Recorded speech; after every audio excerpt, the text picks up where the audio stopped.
عمران خان کے خلاف جھوٹی اور مبہم خبریں کس نے پھیلائیں اور ایسی خبریں بنا دینی جس کی وجہ سے عوام اس موڈ پر آ جائے اور جب نان ایشوز کو ایشوز بنا کر سامنے لایا جاتا ہے تو اس کے پیچھے طاقتور حلقے کچھ اور سوچ رہے ہوتے ہیں۔ السلام علیکم ناظرین، میں ہوں نعیم خان، اپنے ڈیجیٹل چینل پر آپ کو خوش آمدید کہتا ہوں۔ ناظرین، کل سے عمران خان کے خلاف جھوٹی اور مبہم خبریں کس نے پھیلائیں اور کیوں پھیلائیں؟ آخر اس ملک میں کوئی جواب دہ بھی ہے؟ یعنی کسی کو کسی خبر سے کوئی تعلق نہیں ہے، ایسی خبریں بنا دینی جس کی وجہ سے عوام اس موڈ پر آ جائے اور اس موڈ میں آ جائے کہ وہ سڑکوں پر نکل آئے۔ یہ کیوں ایسی خبریں عمران خان کے حوالے سے پھیلائی جا رہی ہیں جو جھوٹی اور مبہم ہیں؟ اب بات یہ ہے کہ جب بھی اس طرح کی خبریں پھیلائی جاتی ہیں اور یہ کہا جاتا ہے کہ یہ ایشو ہے جبکہ وہ نان ایشو ہوتا ہے، اور جب نان ایشوز کو ایشوز بنا کر سامنے لایا جاتا ہے تو اس کے پیچھے طاقتور حلقے کچھ اور سوچ رہے ہوتے ہیں۔ ناظرین، سوال یہ ہے کہ جیل حکام کی خاموشی اور جو حکومتی وزراء ہیں ان کی مبہم باتیں، یہ تو لازمی بات ہے، یہ اس طرف اشارہ چلا جاتا ہے، یہ تو لازمی بات ہے کہ پھر وہ جو دشمن ممالک ہیں ان کو تو موقع مل جاتا ہے اس طرح کی باتیں کرنے کا اور انہیں حکومت کو ہلانے کا یا ملک کے خلاف باتیں کرنے کا۔ یعنی یہ جو مبہم باتیں کی جا رہی ہیں جو وزراء کی جانب سے، ان کو کیوں نہیں روکا جا رہا؟ یہ کس کے کہنے پر یہ باتیں کرائی جا رہی ہیں؟ کیا توجہ جو اس وقت ہے وہ ہٹانے کی، مین ایشو سے ہٹانے کی کوشش کی جا رہی ہے؟ مجھے تو لگتا ہے یہی رہا کہ مین ایشو سے جو بات ہے وہ ہٹانی ہے اور کرنا کچھ اور ہے۔ اب کرنا کیا ہے ناظرین؟ اب بات یہ ہے کہ کرنا کیا ہے۔ آپ کل سے دیکھ رہے ہیں کہ میاں نواز شریف صاحب کو بڑی سرخیوں میں لایا جا رہا ہے اور بڑے ٹی وی سکرینز پر دکھایا جا رہا ہے اور ان کو سوشل میڈیا میں بھی دکھایا جا رہا ہے۔ خاص طور پر کیوں دکھایا جا رہا ہے اس وقت انہیں؟ وہ اب ہو کیا رہا ہے ناظرین؟ ہونے یہ جا رہا ہے کہ شاید، ناظرین میں غلط بھی ہو سکتا ہوں لیکن میرا ایک انالیسز ہے کہ شاید اپریل اور مئی کے درمیان جنرل الیکشنز اناؤنس کر دیے جائیں کہ اپریل اور مئی میں جنرل الیکشن ہوں گے، اور جب جنرل الیکشنز ہوں گے تو اس میں میاں نواز شریف صاحب کو کوئی اہم ذمہ داری دی جائے، اور اہم ذمہ داری کیوں دی جائے یہ بھی دیکھنا ہے۔ اب صورتحال بالکل اچانک عجیب سی ہوتی جا رہی ہے۔ اب وہ کیوں عجیب ہوتی جا رہی ہے وہ ناظرین میں آپ سے بات کرنا چاہتا ہوں۔ عمران خان صاحب کی جان کو خطرہ ہے، عمران خان صاحب کو یہ ہو گیا، عمران خان صاحب کو وہ ہو گیا، لوگ دوڑ پڑے یہ کیا ہو گیا، جبکہ کچھ بھی نہیں ہوا، کچھ بھی نہیں ہوا، یہ ایشو تھا ہی نہیں، یہ ایک نان ایشو تھا جس کو ایشو بنا کے سامنے رکھا گیا، اور عوام وہی نا جو محبت کرتی ہے نا، وہ کسی بھی ایک لیڈر سے جو لوگ محبت کرتے ہیں وہ تو چڑھ دوڑے اور انہوں نے کہا یہ کیا ہو گیا، اور کچھ باہر جو بیٹھے ہوئے ہیں ولاگرز، انہوں نے بھی بات کو ذرا ہوا دے دی، اور میں یہ سمجھتا ہوں کہ جو باہر والے ولاگرز ہیں نا وہ بھی حصہ ہیں ان کا۔ آپ ان کی باتوں کو بھی زیادہ جو نہ سمجھا کریں کہ وہ بڑی اتھینٹک بات کر رہے ہوتے ہیں۔ یہ سیاست نام، یہ کمبخت چیز ہی ایسی ہے سیاست کہ اس میں کون کس کا ساتھی ہے، کون کس وقت کسی کا دشمن ہو جاتا ہے، یہ کوئی فیصلہ نہیں کر سکتا۔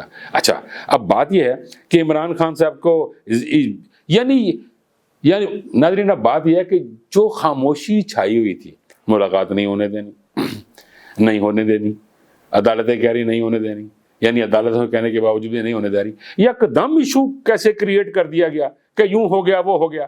یعنی خدا نہ خواستہ حکومت کبھی یہ چاہے گی، یہ اسٹیبلشمنٹ کبھی یہ چاہے گی کہ ان کی جان کو خطرہ ہو جائے؟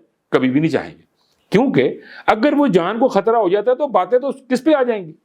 حکومت بھی آ جائیں گی۔ ایسا نہیں ہوتا، بلکہ وہ ایک نان ایشو کو، جیسے میں پہلے کہہ رہا ہوں کہ نان ایشو کو ایشو بنایا جا رہا ہے، اور اصل میں گیم وہ جو میں نے آپ کو بتا دی ہے کہ میاں نواز شریف صاحب کو آگے لانے کی پوری کوشش کی جا رہی ہے۔ لیکن یہاں پہ سب سے بڑی بات جو میں کہوں گا کہ میاں نواز شریف کا یکدم آگے آ جانا یہ کوئی اتنی بڑی بات نہیں ہے، کیونکہ اگر وہ آگے آتے ہیں تو عمران خان صاحب کو پسے پشت کیسے ڈال سکتے ہیں، جبکہ اس وقت سب سے بڑا جو کارڈ ہے نا وہ عمران خان ہے، جو کہتے نہیں ٹرمپ کا پتا، وہ عمران خان صاحب۔